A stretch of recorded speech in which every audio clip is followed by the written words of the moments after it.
Oi, gente, tudo bem? Meu nome é Fernando, eu sou escritor, sou artista visual também. E nesse vídeo aqui eu gostaria de abordar alguns temas que, para mim, dentro do campo da literatura, são bastante recorrentes. Eu sempre gostei muito de filosofia, sempre li bastante biografias também. Eu gosto de me debruçar sobre esses temas, não só dentro da escrita, que é o que eu faço, mas de uma forma mais profunda também, dessas questões existenciais do ser humano, essas questões que são conflituosas, que muitas vezes são difíceis da gente lidar de uma forma um pouco mais tranquila. E aí entra também na questão da saúde mental e tal. E no meu caso especificamente, eu não trabalho com análise, eu não sou psicólogo. A minha intenção aqui é trazer essas análises a partir do ponto de vista literário, musical, biográfico também, trazendo a questão da literatura para esse campo de discussão, tá bom? E no meu vídeo eu quero fazer um trabalho, eu pretendo fazer um trabalho que está ligado muito a essa questão da biografia, das biografias que eu falei, que eu leio bastante, da música e da literatura. E trazer esses exemplos a partir dessas leituras que eu faço, desses campos que eu transito, e trazendo para esse outro universo, que é o universo de observação a partir das pessoas ao meu redor.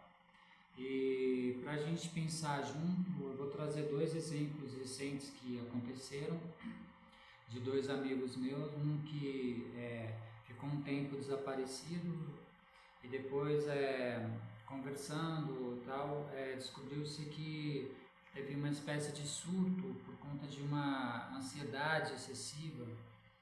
E o outro amigo meu, ele também ficou 4 dias desaparecido. E a questão dele era relacionada à solidão, de não ter amigos próximos para conversar e tal. Ele já tem um histórico familiar, né, de saúde mental. Isso me chamou bastante atenção, assim. E aí a minha análise que eu pretendo trazer aqui para vocês, para a gente pensar junto, é a partir de livros, a partir de música, que eu acho que é bacana a gente refletir a partir do ponto de vista do qual a gente tem uma certa propriedade, aquilo que a gente realmente, o ambiente que a gente transita. E o primeiro livro aqui, a indicação que eu gostaria de fazer é esse livro aqui, que é de um grande amigo meu, Tiago Feijó, um grande escritor.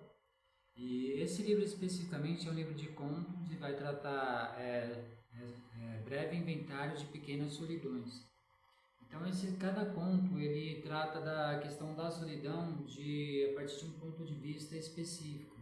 Então tem várias questões tratadas aqui sobre a solidão, só que de vários aspectos diferentes, né? Inicialmente, talvez a gente pense a solidão só com essa coisa da perda de um relacionamento, ou alguém que se foi, e a gente vive aquela saudade, né? Aquela solidão por conta daquela pessoa e tal. Mas aqui no livro ele traz vários tipos de solidões específicas que ajudam a gente a entender de uma forma mais ampla. Mais ampla. Um exemplo de um conto aqui, eu não quero dar spoiler, mas tem um conto, por exemplo, que o personagem, ou a personagem, ela se vê diante de um acidente, ela se envolve num acidente e a partir daquele acidente tem toda uma questão ali que acontece, ela fica extremamente traumatizada com aquilo e um sentimento muito profundo de culpa. E aí, em dado momento, ela resolve se enclausurar. Ela vai para uma casa, ela se tranca lá, joga a chave para fora e a partir desse ponto ela vai viver a solidão dela até os últimos dias ali, enclausurada, para tentar minimizar um pouquinho esse sentimento de culpa que ela vive a partir desse acontecimento que foi o acidente que ela acabou se envolvendo ali. Então esse livro ele vai tratar de várias questões relacionados à solidão de formas e viés diferentes. É das dicas que eu trago para vocês aqui, tá bom? Do Tiago Feijó. E seguindo aqui, pensando na música, eu sempre me deparei com esse álbum da Legião Urbana, Tempestade, lançado em 96. Esse álbum, para muita gente, ele é um álbum, entre aspas, um pouco pesado. Ele vai tratar de coisas muito profundas, uma certa tristeza, uma melancolia, inclusive um tom de despedida, que de fato foi. Mas esse álbum, né, ele tem canções lindas, assim, frases realmente muito profundas para a gente analisar. E pensando que esse álbum foi lançado em 96, a gente está em 2024, as letras continuam extremamente atuais, ainda mais nesse momento que a gente está vivendo, como eu disse, das questões que nos aflige, que é a questão da saúde mental, por vários motivos, questões que a gente vive do dia a dia, sentimento de culpa, frustração, excessos, né, remorso, por determinadas situações, a crise de ansiedade, a própria questão da solidão, que é o que eu estou tratando aqui. Então, todos esses elementos aí, eles desencadeiam muitas vezes numa crise, né? E muitas vezes a gente acaba chegando num limite por conta de tudo isso. Tem uma canção desse álbum aqui chamada Esperando por Mim.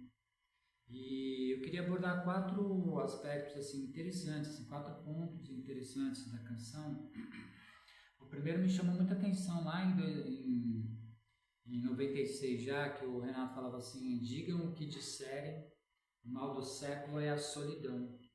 Essa frase me pegou bastante, assim, que foi uma época que eu estava estudando bastante, trabalhando bastante, eu não tinha muito uma vida, um lazer, assim, não tinha muitas amizades e tal. Eu me sentia muito só naquele momento.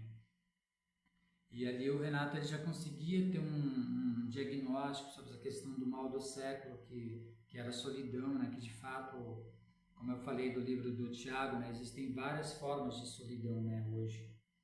E a outra parte que também, dentro dessa mesma letra, que também me chama muito a atenção, e aí a solidão, ela está muito ligada também ao ambiente familiar, os nossos conflitos familiares também, né?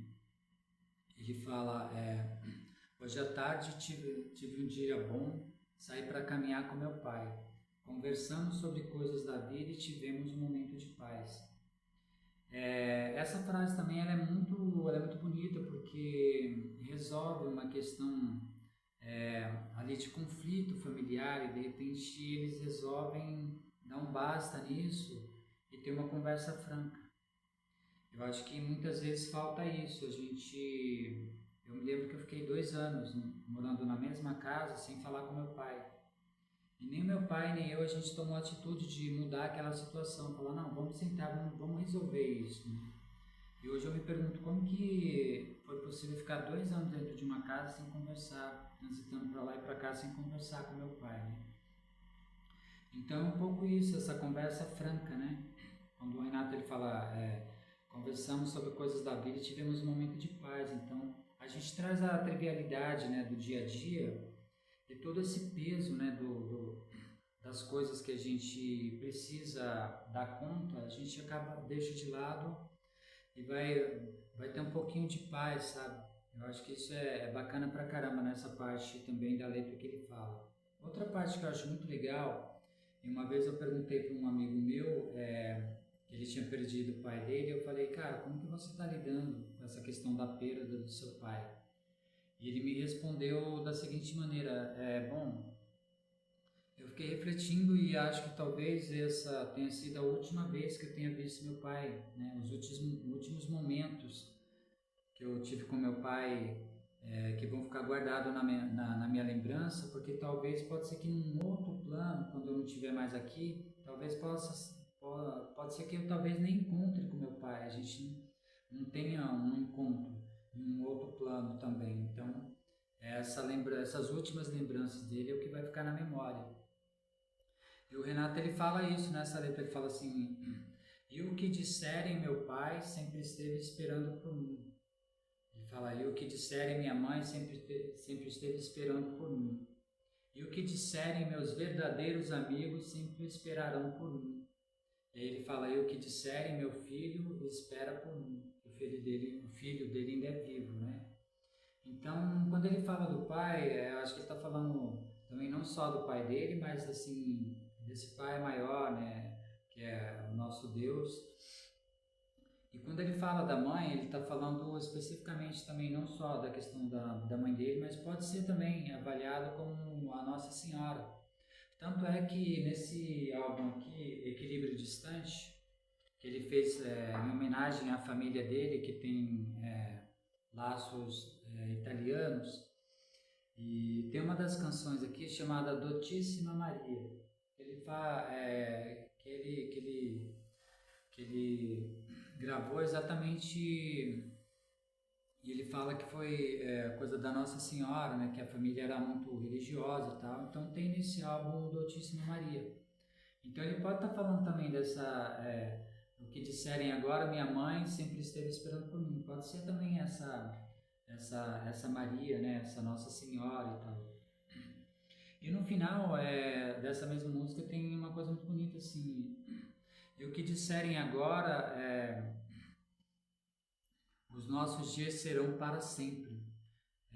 Que é um pouco do que eu falei do meu amigo, né? Dos dias ser para sempre, porque aquilo talvez a gente nunca mais tenha oportunidade de ver aquela pessoa. Então a gente vai guardar aquilo na memória para sempre, né? Aquela lembrança, aquelas últimas lembranças da pessoa, a gente vai guardar para sempre. Então essa música especificamente, para mim, ela é bem completa, assim. Eu acho que ela aborda bastante vários aspectos muito profundos, né, do ser humano nessa canção. Sobretudo a questão da solidão, como eu falei, que é aquela frase que no começo me pegou bastante, assim. Então é isso, espero que vocês tenham gostado aí do vídeo aí. Essa é uma análise que vou começar a fazer a partir de obras de outros autores, a partir de biografias, a partir de alguma letra de música, de algum compositor que eu gosto. E coloca aí embaixo também se tem alguma canção que você gosta, que tem relação com essa questão da saúde mental, essas questões que nos aflige do dia a dia, né? E que muitas vezes a gente tem que buscar aí uma solução, buscar profissionais que trabalham nessa área também, psicólogos, para tratar isso de uma maneira um pouco mais tranquila e seguir a nossa vida adiante, beleza? Então coloque aí embaixo, espero que vocês tenham gostado aí. Se tiver dica de livro também, alguma outra banda, alguma canção que vocês acham que tem a ver com essa temática da saúde mental. E a gente vai discutindo isso aí nos comentários. É isso, gente. Valeu, hein?